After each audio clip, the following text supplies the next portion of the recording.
Face à ce centurion de l'armée romaine qui s'inquiète de la guérison de son esclave, Jésus a cette phrase très particulière, il dit « Amen, je vous le déclare, chez personne en Israël, je n'ai trouvé une telle foi. » Jésus est admiratif, littéralement admiratif devant la foi de cet homme.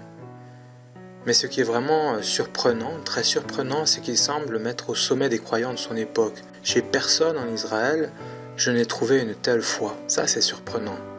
Car on pourrait facilement rétorquer « Mais Seigneur et ta mère, que fais-tu de la foi de Marie? N'est-elle pas encore bien plus élevée que celle de cet homme? Marie est fille d'Israël. Alors comment dans un regard qui embrasse les croyants de ton époque, tu ne mentionnes pas Marie?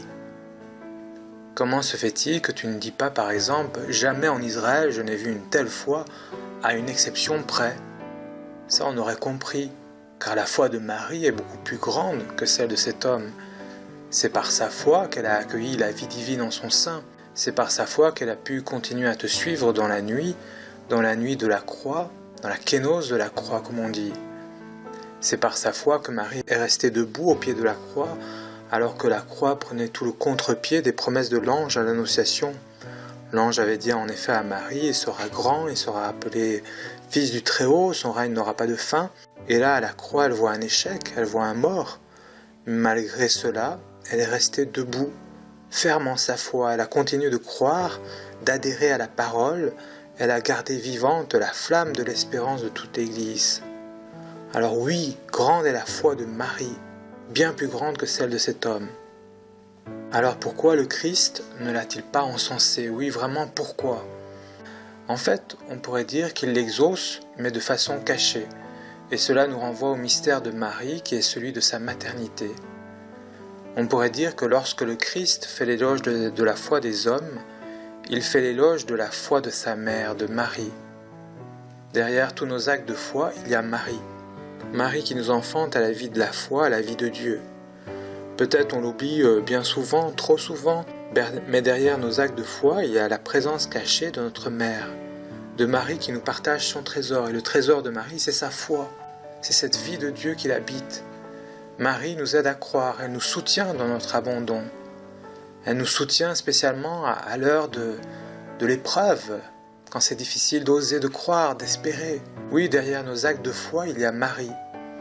Mais le fait que le Christ ne la loue pas, elle, directement, dit quelque chose de la beauté, de la maternité de Marie. Une mère ne cherche jamais à se prévaloir aux dépens de ses enfants. Une mère s'efface et est heureuse quand ses enfants sont mis en avant, quand bien même elle sait très bien que si ses enfants en sont là, en sont arrivés là, c'est grâce à elle, grâce à son soutien. Pour une mère, l'important ce n'est pas d'être mis en avant. Ce qui est le plus important, c'est que ses enfants soient mis en avant. Là est la joie d'une mère, là est la joie de Marie.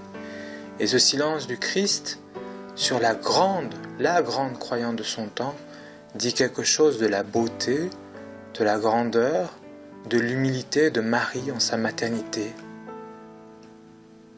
Mais si vraiment on a conscience que notre foi est un don de Dieu qui vient gracieusement par Marie, par ce canal de la grâce qui est Marie, rien ne nous empêche à travers nos actes de foi de chanter Marie.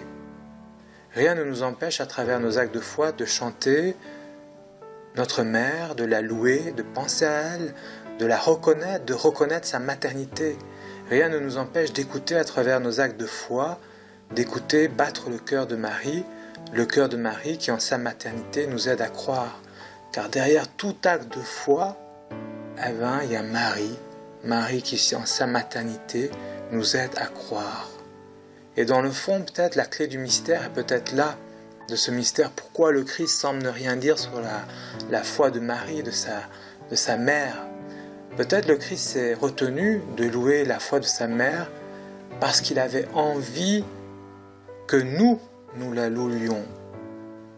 Il aurait pu très bien la mettre en avant sans nous, mais il veut la mettre en avant par nous. Il veut l'aimer par nous. Par nos actes de foi, nous chantons Marie. Si nous n'avons pas le temps de réciter des millions de « Je vous salue Marie » en ce mois de mai, pensons que tous nos actes de foi sont des magnificates qui chantent celles que toutes les générations disent bienheureuses. Par nos actes de foi, nous chantons Marie. Par nos actes de foi, nous communions à ce mouvement aussi par lequel le Christ veut chanter et honorer sa mère. Et c'est beau que le Christ nous introduise dans ce mouvement, dans cet amour qu'il porte pour sa mère. Il ne veut pas juste la chanter dans son coin, il veut nous unir à son amour qu'il porte pour sa mère. Oui, pensons à cela. Derrière nos actes de foi, tous nos actes de foi sont des lieux où nous communions à cet amour du Christ pour Marie.